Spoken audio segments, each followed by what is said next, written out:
Ya ikhwati fillah yang dirahmati Allah, di zaman dahulu ada seseorang yang allamah dan wara dan juga zuhud di masanya, dan ia memiliki banyak santri.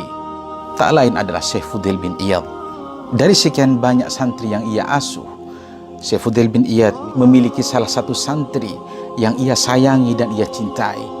Kenapa? Sebab karena memang di atas rata-rata kecerdasannya, kemampuan dalam belajarnya, sehingga mengungguli kepada santri-santri yang lain. Syekh Fudail bin Iyad sangatlah bangga terhadap santri tersebut. Singkat cerita, setelah ia selesai studinya di pesantren Syekh Fudail bin Iyad, ia pun kembali ke kampungnya, dan alhamdulillah di sana ianya dituakan oleh masyarakat luas dan menjadi seorang ulama di daerahnya. Setelah 1 tahun, 2 tahun, 3 tahun dan seterusnya, maka santri ini pun oleh Allah dipanggil terlebih dahulu. Pada saat itu ada seseorang yang melaporkan kepada Syekh Fudail bin Iyad bahwa santri yang ia cintai dan juga ia sayangi lagi menghadapi sakaratul maut di rumahnya. Sesampainya di depan rumah Syekh Fudail bin Iyad, ia pun mengucapkan salam. Assalamualaikum ya Syekh. Waalaikumsalam. Ada apa? Kok terburu-buru? Saya mau mengabarkan bahwa santri yang engkau sayangi, yang engkau cintai itu sekarang dalam keadaan sakaratul maut di rumahnya. Alangkah kagetnya Syekh Fudail bin Iyad, sehingga Syekh Fudail bin Iyad pun bergegas berangkat ke rumah santri tersebut. Sehingga setelah sampai di sana, Syekh Fudail bin Iyad pun tidak menunggu lama, ia pun langsung membacakan surah Yasin untuknya. Karena ketika ada orang yang sakaratul maut dibacakan surah Yasin, maka ajalnya akan dimudahkan oleh Allah Subhanahu wa taala.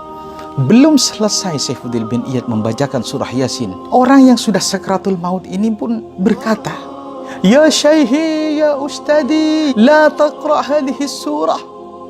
Wahai guruku, wahai kiaiku, jangan kau baca surah Yasin itu untukku. Jangan baca surah Yasin untukku. Alangkah kagetnya Syekh Fudail bin Iyad. Ada apa ini? Apa yang terjadi dengan santriku? Sehingga Syekh Fudail bin Iyad pun menutup Al-Quran tersebut dan meletakkannya.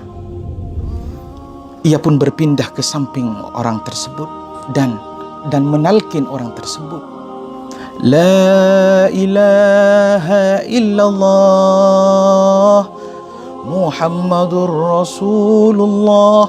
Lagi-lagi santri ini pun mengatakan, "Ya Syekhi, ya Ustadi, la taqra hadhil kalimah, la taqra hadhil kalimah."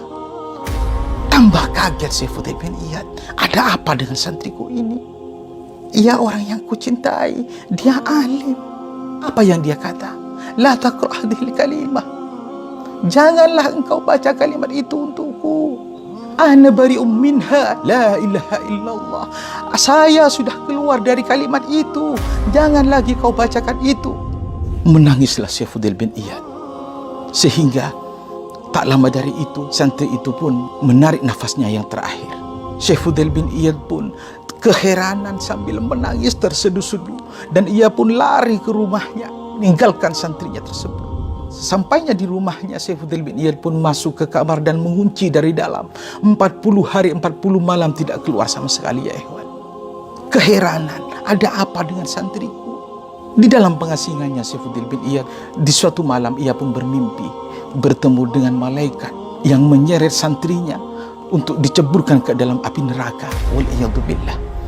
Sehingga Syekh Fudail bin Iyad pun mengejarnya dan ia pun menghalangi malaikat tersebut.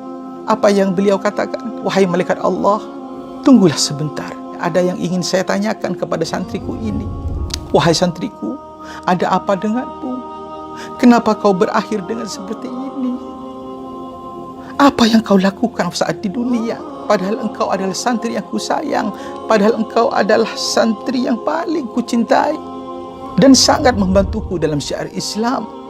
Apa yang ia katakan ya ikhwan? Ya Syekhi, ya Ustadi, samihni. Maafkanlah aku ya Syekhi. Maafkanlah aku wahai guruku. Aku seperti ini karena ulahku sendiri. Apa yang kau lakukan pada saat kau hidup? Ia berkata, "Aqulu lakum bikhilafi ma aqulu ala ma ashabi." Ketika aku bicara di depanmu dengan di depan orang banyak, aku tidak sama.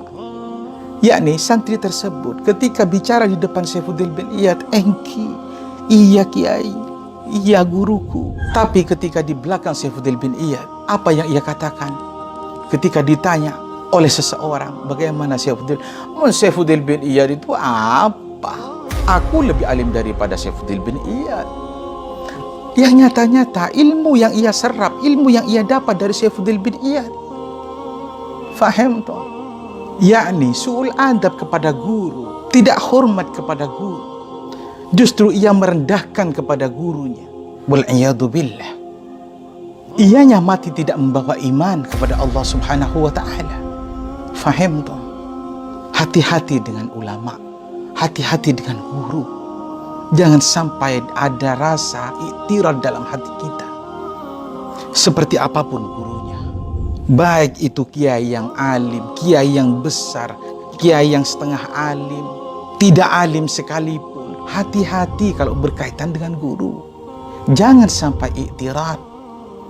Bahkan Syekhana Raden Kiai Haji Abdul Muqid dulu pernah berkata, "Sengak ya cah, cek sampai iktirad mun ke guru.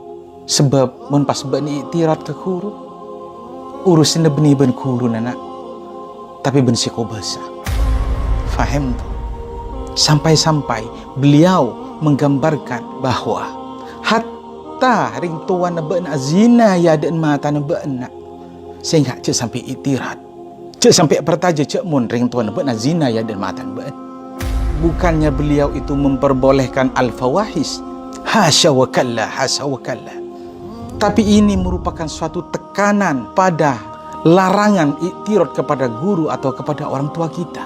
Sehingga beliau mengatakan sedemikian. Hati-hati, hati-hati.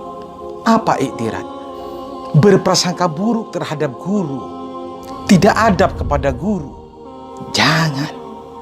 Bukannya guru itu minta dihormati, tidak. Tapi ini adalah suatu kewajiban bagi seorang santri, seorang murid kepada gurunya untuk menghormatinya. Kalau sampai itu terjadi, ampo mati tak nyambi iman. Faham toh?